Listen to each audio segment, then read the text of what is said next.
안녕하세요. 반갑습니다. 오늘은 관광학개론 3차시 학습을 시작하도록 하겠습니다. 지난번에 학습했었던 걸 잠깐 살펴보고 3차시로 들어가도록 하겠습니다. 지난번에 세계 관광 발달에 있어서 순서를 잠깐 체크해 보겠습니다. 세계 관광 발달 순서는 고대 그리스 시대부터 로마 시대, 중세 시대, 또 르네상스 시대 이렇게 이어집니다. 고대 그리스 시대에는 여행자들은 주로 이제 어떤 제우스 신을 보호하는 신성한 사람이라 해가지고 호스피탈리티아스 환대 정신, 오늘날에 이제 호스피탈리티라고 하는데 환영한다 이제 그런 뜻도 있고요. 그런 의미에서 시작되어 있었고, 로마 시대는 여러분 아시겠지만 관광 동기라든지 특히 이제 종교, 요양이랑 등산, 식도락 이런 것에서 특권층에게만 한성되었던 것입니다. 발달 배경으로는 마차와 선박 교통 수단이 발달되었고, 특히 로마를 중심으로 로마 워스나 벌트 이너데이라 그랬잖아요. 모든 로마로 통한다. 정치, 경제, 사회, 문화 그걸 할 것 없이 로마의 이제 숙박시설이 또 많이 발달되어 있고, 도로 시대에 그렇게 되어 있고, 중세 시대에는 주로 이제 필그램, 성지순례, 암흑시대였는데, 중세 암흑시대였는데 1800년대 그러면 이제 그 모든 종교들이 붕괴되고, 그러나 관광을 통해서 신앙심을 고취시키고, 그러나 이제 예외적인 부분이 있습니다. 1096년부터서 1270년대 십자군 전쟁으로 해서 동서교류가 이루어졌고 관광이 이제 부활하게 됩니다. 그러고 나서 이제 또 르네상스 시대에는 이제 신대륙을 발견했고 콜럼버스가, 그다음에 그랜드 투어 시대로 이제 전환하게 되었죠. 이런 투어 시대를 됐고, 약 1700년대, 1760년대에는 영국의 스톡턴과 달링턴 간에 이제 그 철도망이 개설돼서 철도, 선박, 도로 이 교통이 발전할수록 관광은 무궁무진하게 발전한 겁니다. 오늘날 시대중 매스미디어 시대에 또 마찬가지로 철도와 그다음에 자가용, 그다음에 이런 도시 항만 이런 것들이 발달돼서 더욱더 접근성이 용이하게 됐던 것이죠. 자, 여행업은 언제 어느 때 생겼는지 혹시 여러분 기억나십니까? 혹시 어느 분 아이디어가 있습니까? 혹시 여행의 시초는 언제 생겼을까? 여행업이라 하는 것은 트래블 에이전시라고 부르는데, 여행업이라는 것은 약 1840년대 영국의 토마스라는 사람이 있었습니다. 토마스라는 사람은 1802년에서 1992년 오래 살았죠. 이분이 이제 여행업의 아버지라고 부르는데, 이분이 모집을 하기 시작하게 됐습니다. 어떤 원인이냐면 단체로 패키지로 모집해서 영국에서 스위스로 이제 관광을 하게 되고, 금연단을 모집했고, 그래서 대성공을 이뤄서 여행의 이제 패키지 시조가 되었고, 그 여행의 아버지라고도 부르기도 합니다. 그래서 이제 토마스 쿡, 영국의 유명한 회사들이 있습니다. 그래서 트래블 체크의 토마스 쿡이라는 것도 기록되어 있고요. 또한 그 이후에 1880년대에 약 222일간의 세계 일주 관광객을 만들어서 대성공을 이뤘던 그런 사례가 있습니다. 자, 1760년도에 산업혁명이 계기로 해서 숙박시설, 산업혁명이 발전할수록 숙박이라든지 도로 항만이 발전하고, 그 다음에 이제 머물러야 되지 않습니까? 19세기에 이제 호텔이라는 이제 명칭이 쓰기 시작됐는데, 예전에는 중세 시대는 인이라고 했으면 우리나라로는 여인숙, 여관 이런 쪽인데, 민가를 개조해가지고 만들었죠. 그리고 이제 상태는 서비스는 좀 엉망이었죠.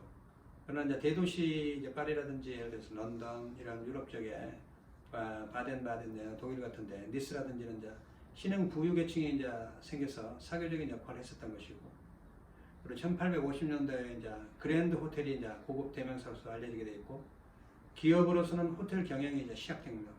이제 호스피탈리티 이제 기업으로서는 이제 최초로 시작된 거죠. 그래 1880년에 리츠라는 그 명을 가지고 조지 어거스트 에스코퍼라는 그런 이름으로 이제 호텔을 창실하게 되는데 체인점 호텔로 시작되는 거죠. 그래서 1900년대부터 이제 유럽에서는 활성화되었고 이러한 것이 이제 미국으로 이제 통해서 이제 대규모 체인 호텔이 여러분 아시겠지만 뭐 리치홀, 칼튼 호텔, 셰라톤 호텔, 뭐 오컬 호텔 많은 이제 체인점이 이제 생기기 시작된 것입니다. 왜냐하면 교통이 발달하고 그 다음에 이제 그곳에서 많은 비즈니스가 이루어지니까 숙박이 필요했었고 그래서 이제 비즈니스 출입도 이제 활성화된 것이죠. 자, 미국을 한번 들어가 볼까요? 미국은 산업혁명에 1830년에서 1850년대에 많은 그 단체 관광객이 증가하기 시작했습니다. 유럽인과 미국인들 간에 이제 왕래가 서로 이제 빈번했었고 그런 호텔에 이제 관광 산업이 미국의 3대 산업 중에 하나가 관광 산업이 포함됩니다. 그래서 역사는 트레반이라는 뜻에서 호텔로 유럽의 주점에서 숙박시설로 아이러니컬하게도 우리가 한번 살펴볼 수 있는데 유럽에 가면은 아메리칸 아침 식사가 있고 미국에 가면은 유로피안 식사가 있습니다. 좀 그런 면에서는 조금 우리가 좀 특이한 현상인데 아침에 이제 뷔페 식사가 나오죠. 자, 특급 호텔하고 일반 호텔 차이점이 아침 식사의 차이가 납니다. 예를 들어서 우리가 아침 식사 좀 세컨 클래스라든지 투리스트 클래스 같은 경우는 커피, 그냥 빵, 그 다음에 뭐 잼 이런 거 토스트, 그 다음에 시리얼 이거 전부입니다. 그러나 그냥 뷔페 식당에서는 달걀, 스크램블도 나오고 에그도 삶은 것도 나오고 그 다음에 또 과일도 나오고 뭐 디저트도 나오고 숲도 나오고 다양하게 나오죠. 그래서 호텔이 좋은 거냐 나쁜 거냐에 따라서 아침 식사가 결정된다고 하는 아니겠습니다. 자, 우리 매스메디시의 요즘에 우리는 대중탕이라고 해서 대중목욕탕이라 했는데 관광도 대중화 시대가 있어요. 매스 투어리즘 시대라고 그러는데 이제 관광이 발달된 가장 큰 이유는 아까 말씀드렸듯이 기차가 이제 많이 노선이 확충되고 도로가 많이 발달되면서 시간도 단축되고 경비행기 시대 아주 많은 시대가 발달됐죠. 요즘에는 골프가 이제 특권층이 치지 않지 않습니까? 골프를 너무 많이 이제 보니까 그 골프 매니아들에게 이게 너무 이제 좀 특권층만 치는데 그래서 그 사람들은 어떻게 가냐 이제 승마에 또 노더라도 또 많이 이제 오니까 자기만의 특권이 있어. 또 그다음에 야트도 또 많은 사람들이 오니까 이제 경비행기 시대 이런 시대로 이제 많은 그 레저스 이제 특권층으로 이제 번지게 되는 것이죠. 따라서 관광 활동에 참여하고 있는 모든 사람들이 참여할 수 있는 그런 시대가 됐다는 거죠. 패키지에서 이제 Foreign Independent 해가지고 FIT 해가지고 이제 개인 관광의 80%를 차지하고 있고 가족 관광으로 이제 오늘날에 생겼는데 이것을 더 나아가서 제가 이제 소만학자가 주장하는 것은 더 나아가서는 이제는 웰페어 복지 관광이 돼야 된다. 그냥 단순하게 보고 즐기는 것이 아니라 참여를 하고 관광에 참여를 하고 그 다음에 우리의 삶의 질의 변화를 가져오는데 그냥 어려운 사람들에게 돈만 주는 것이 아니라 그 사람들에게 오히려 쿠폰을 줘서 관광을 통해서 꼭 관광을 가야지만이 그 쿠폰을 활용할 수 있는 거죠. 그래서 지역 경제도 활성화시키고 그다음에 고용 창출도 시킬 수 있는 복지하고 관광을 연계시킴으로써 그냥 현금으로 준다 그랬을 때 그 지역 사회 활성화 안 이루어지거든요. 관광에 순환 서큘레이션 할 수 있고 그러면 식당이라든지 호텔이라든지 교통이라든지 이런 것을 세 가지를 다 쓸 수 있죠. 그 밖에 이제 인력도 고용 창출도 되고 그런 면에서 복지 차원에서 관광을 접근하면 좋다. 모든 국민들에게 예를 들어서 무슨 어떤 혜택을 주는 것이 아니라 복지 카드, 관광 카드를 준다 그러면 가족이 함께 가면 얼마나 가족이 단합되고 좋아요. 제가 예전에 우리 큰아들이 함께 추억을 만들기 위해서 같이 텐트를 치고 그 다음에 하룻밤 1박 2일 그 다음에 바베큐를 꿨을 때 굉장히 추억이 남고 가족계 단합을 또 가져올 수 있고 그 다음에 지역사회라든지 복지 차원에서도 굉장히 관광은 정말 여러적인 측면에서 그런 좋은 기회를 가져올 수 있다. 정부에서 그래서 따라서 복지적인 차원에서 접근하면 더 좋겠다는 생각이 듭니다. 이런 관광의 역사의 시대적 변천을 알아봤는데 자, 오늘은 관광의 구조와 효과에 대해서 한번 알아보겠습니다. 관광에는 네 가지 차원에서 접근해 볼 수 있는데 관광의 주체가 누구냐? 그 다음에 공공부분, 그 다음에 매체, 그 다음에 객체가 있습니다.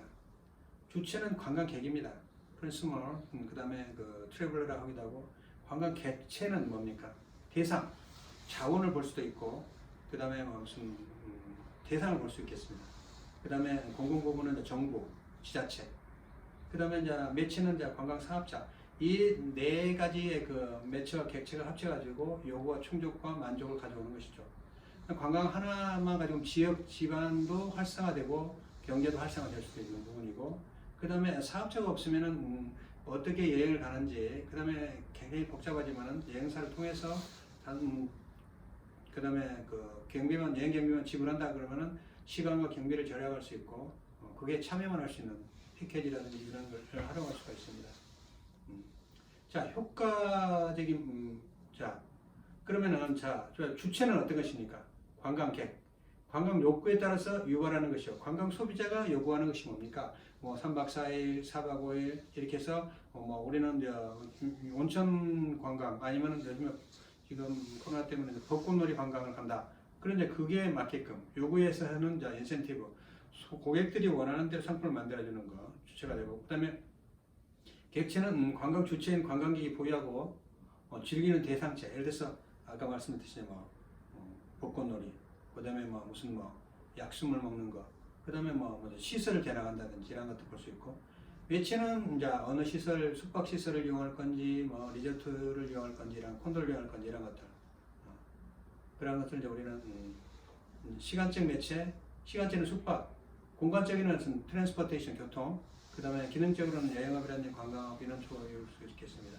자, 효과를 하고 마지막으로 이제 오늘 수업을 마무리하도록 하겠는데, 자, 측면에서 보면은 관광이라는 것은 정말 굴뚝없는 산업이고 경제가 활성화할 수 있도록 9.11 테러에 의해 꾸준히 세계 경제가 3%씩 관광객이 증가했습니다.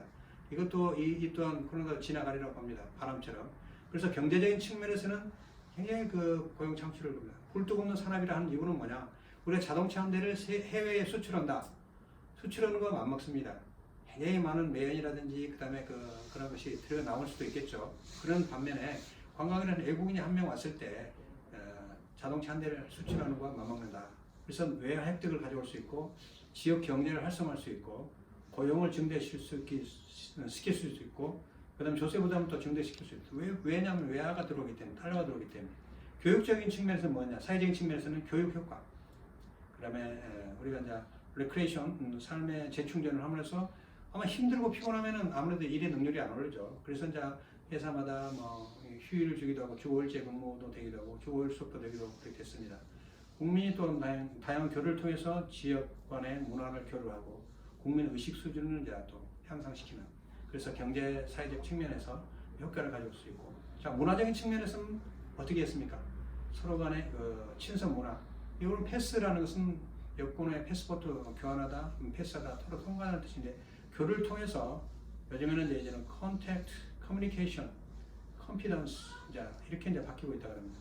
문화 수준이 그 나라의 국민 수준하고 맞먹습니다.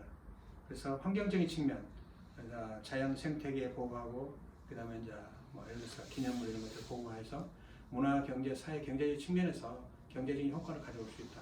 오늘은 이렇게 관광의 효과와 관광 구조 및 효과에 대해서 오늘 살펴봤습니다. 오늘 함께 참여해주신 분들께 감사합니다.